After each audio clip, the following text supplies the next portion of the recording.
encourage him. We see the same thing over in 2 Corinthians chapter 6, beginning in verse 11. Listen to Paul. Our mouth has spoken freely to you, O Corinthians. Our heart is open wide. You are not restrained by us, but you are restrained in your own affections. Now in a like exchange I speak as to children. Open wide to us also. Paul had that same father-child relationship with the church in Corinth.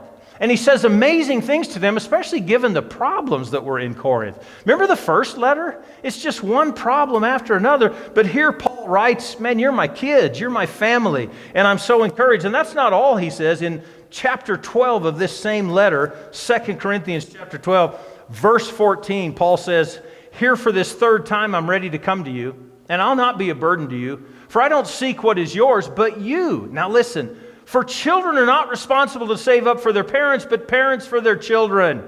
I will most gladly spend to be expended for your souls. If I love you more, am I to be loved less? Paul again brings up the whole father or parent-child situation.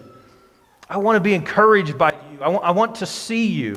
It's not that I need something from you. I just need to be with you. I just need to be near you. And again, it continues. Paul writes to multiple churches in the region of Galatia. Galatia was not a town or a city. Galatia was a region. And Paul writes the letter of Galatians to that region. And in chapter 4, verse 19, look what he says. My children, with whom I am again in labor until Christ is formed in you. Paul saw his relationship with them like a mother giving birth to a child. Labor. You can't get any more personal than that. I've been there a couple, 3 times. And that's a personal experience. And ask any one of the mothers amongst us about that situation. Paul says, that's how I see it. That's how I feel.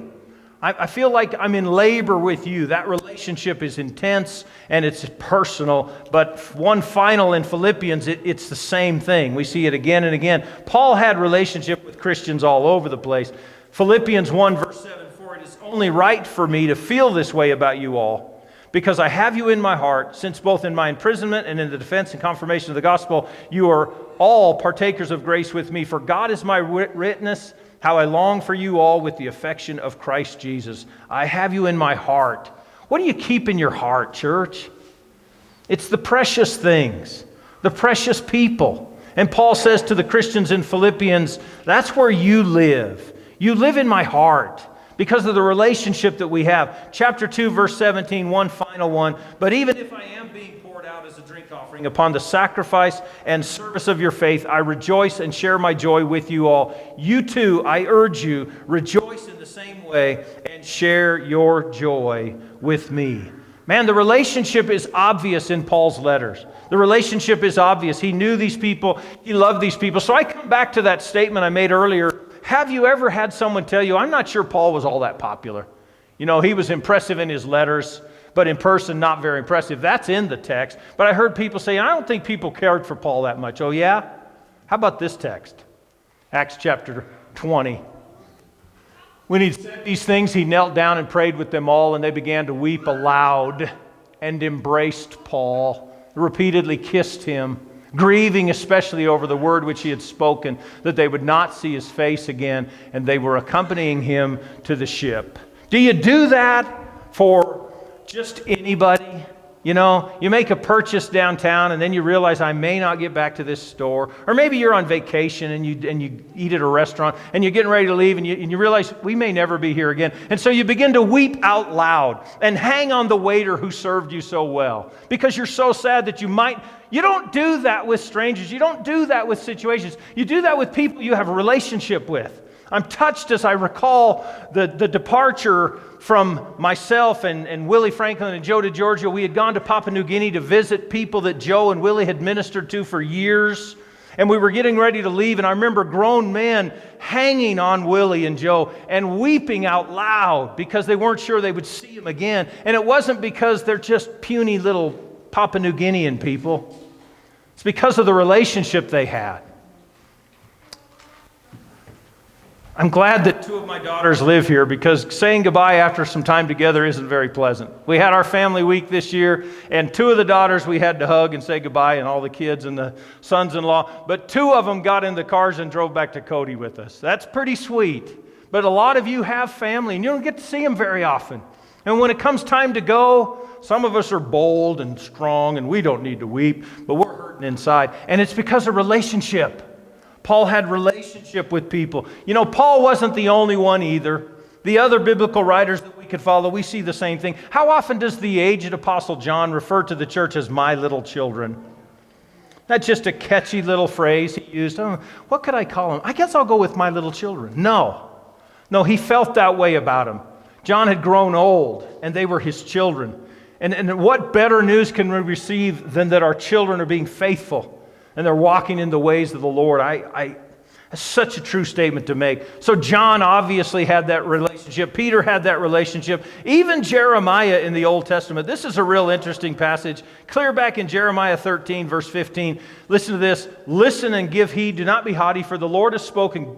Give glory to the Lord your God. Before he brings darkness and before your feet stumble on the dusky mountains, and while you're hoping for light, he makes it into deep darkness and turns it into gloom. But if you will not listen to it, my soul will sob in secret for such pride. My eyes will bitterly weep and flow down with tears because the flock of the Lord has been taken captive. Jeremiah is thinking about people he knows, people who might have been faithful and were struggling today. And he says, the image of their falling away, the image of them turning away from the Lord is ripping my heart out. Are we that way? Are we close enough to people that we could say the same thing? Certainly, church, all who have ministered effectively have done so through personal relationship. And let me just pause and say, when I use the word minister or ministering, I'm not talking about me. I'm not talking about the shepherds. I'm talking about us. The word minister means servant. And if we're to be effective in serving, if we are to be, I understand it applies to me. And I'm trying to be open and honest and vulnerable and transparent with people. Sometimes I'm accused of being too open and too transparent. But it's for all of us. We need to build relationships with one another and with other people if we care at all about the effectiveness of our service, of our ministry. Do we care? Do we care what we're doing here? If we do, then relationship is absolutely vital. And again, I would encourage you, if you get the chance, read back through 1 Thessalonians sometime and look at how boldly Paul could speak to these Christians.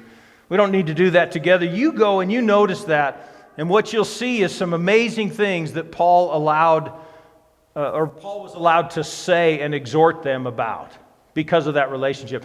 The key, I already said this, so you should be able to answer this. The key to effective ministry is what? It's relationship.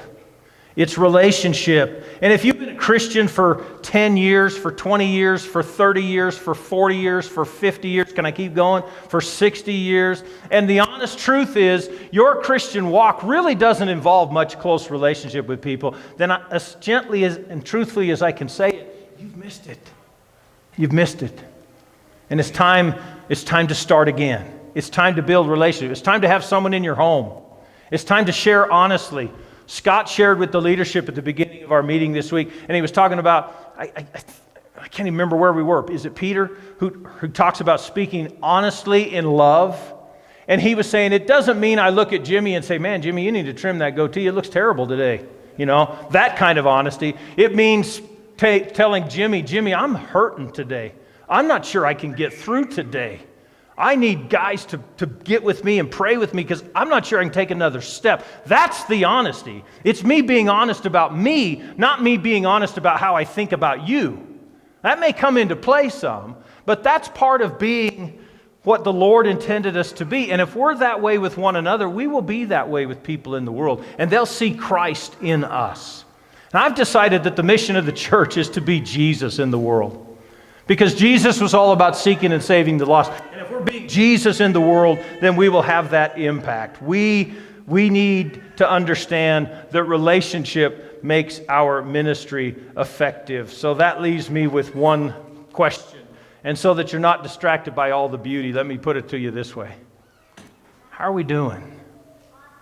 How are we doing on relationship in ministry?